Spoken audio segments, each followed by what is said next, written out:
gribēju mazliet padalīties ar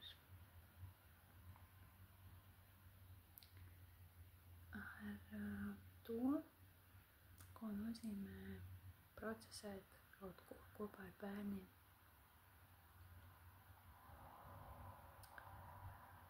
Nevienmēr ir vajadzīgs procesēt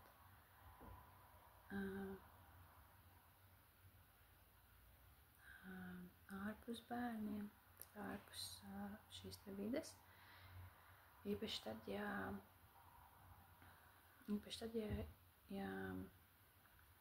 ir noticis kaut kādi pārdzīvojumi lielāki, tādi lielāki piedzīvojumi, kur bijušas daudz dažādas emocijas un izjūtas, un tad, ja tas ir noticis kopā ar bērniem, tad to ir forši pēc tam kopā arī visiem procesēt. Īpaši forši ir tad, ja bērni ir visu laiku, gandrīz visu laiku kopā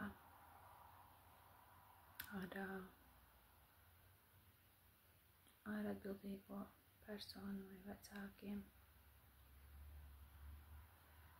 Tad var zināt, no kurienes tas ir, par ko tas ir. Nu tā, lūk. Un es gribēju padalīties, jo varbūt noder vēl kādam.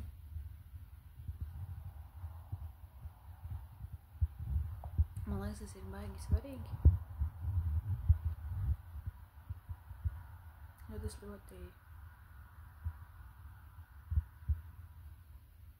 ļoti atbalsta bērnu.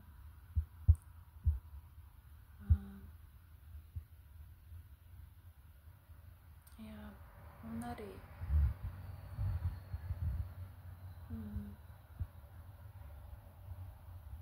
tajā visā veidojas tādas cita veida attiecības vispār vecākam ar bērnu un vispār pašam ar sevi. Kā tad veidot no tādas sajūtas, ka mēs savienojamies. Es savienojos ar sevi, nesavienojos ar bērnu. Un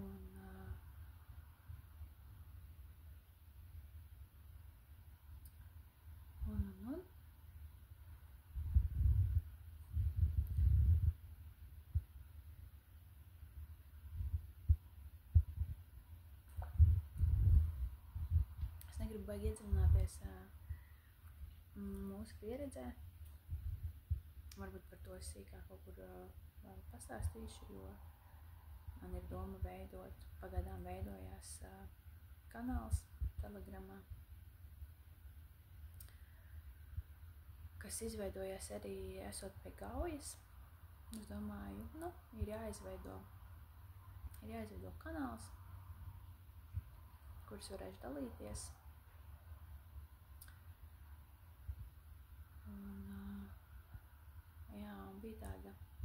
Biju ar savu meitu pie gaujas un bija tāda čilīga atmosfēra. Un kas to būtu domājis, ka pēc tam mēs piedzīvosim vētru.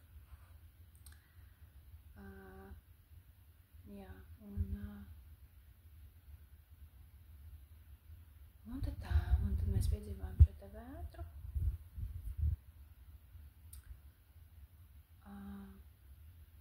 Diezgan tādas ļoti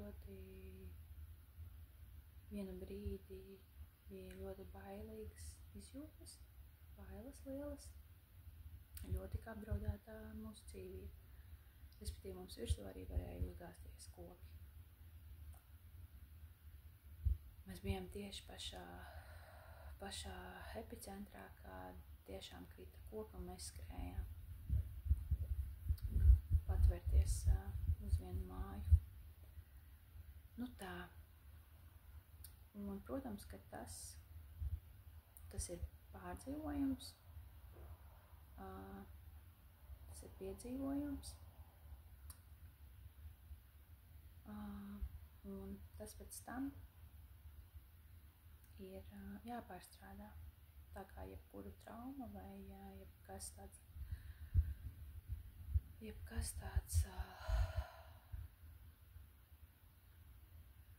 ļoti spilgts vai liels.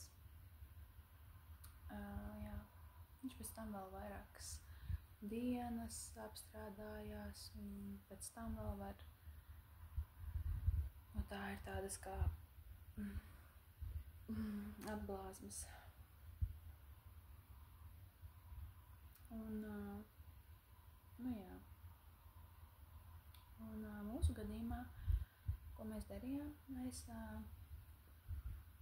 nākošajā dienā nolēmām, ka mēs iziesim to pašu taku, kādu mēs gājām tajā dienā uz Gauju, tieši pie tās pašas vietas. Nonācām turpat, arī aizgājām ciemos pie cilvēkiem, pie kuriem mēs patvērāmies. Un, tā kā izgājām cauri tādā kā atkārtojumā šo te ceļu.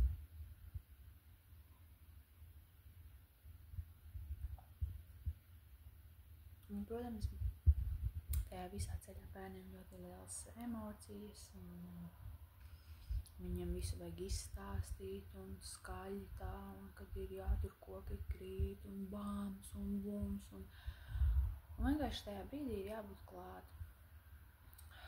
Es biju klāt, cik maksimāli klātesoši varēja būt.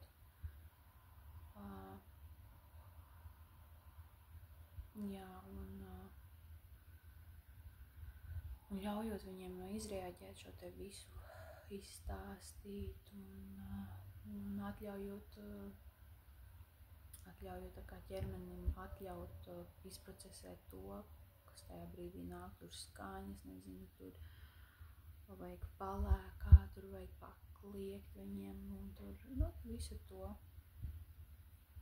visam tam būt klāt, arī būt klāt pirmkārt jau pašai sev, kas dažreiz ir ļoti grūti, īpaši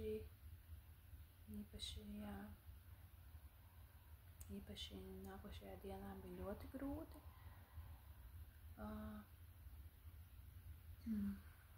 Bet es tā kā arī jātur telpa sev un jātur telpa bērniem. Un nonācām mēs atpakaļ, nopeldējāmies, gājām atpakaļ, un es jau jūtu, ka ir tāda maiga tāda transformācija, kas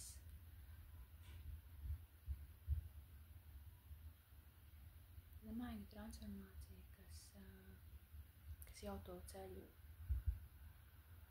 ejot atkal it kā par to pašu ceļu, mēs jau piedzīvojam citas sajūtas, citas situācijas nāk jau tādas vieglākas, un jau iekšā ir pašiem vieglāk, un ir jau saspēle vienam ar otru, un tās kaut kā tas, kas iepriekšējā dienā tās visas bailes un tā vēdra, tas viņš viss tagad tā nomainījās pret pilnīgi citām sajūtām, izjūtām. Un caur spēli var veikt šo te apstrādi. Mēs arī šodien bērniem es biju pilsētā, un jau tā kā pilnīgi jau cits tas lauks jau ir, kurā mēs atrodamies, un tā kā jāļauj vienkārši tādai dabiskai apstrādē, tas nav mākslīgi, kaut kas nav jābūvē mākslīgi. Tagad tā, ka šo mēs liekam malā kaut kur, un tagad mēs visi priecājamies, jo mēs negribam tā kā sajust to, ko mēs piedzīvojām, un mēs tagad gribam priecāties. jā, tas tā kā tam ir jāļauj dabiski apstrādāties, attīstīties dabiskā procesā. Un tas dabiskais process ir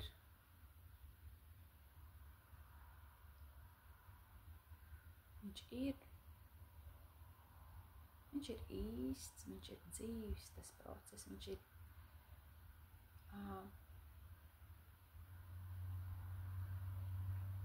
jā, viņš ir īsts un dzīves, tur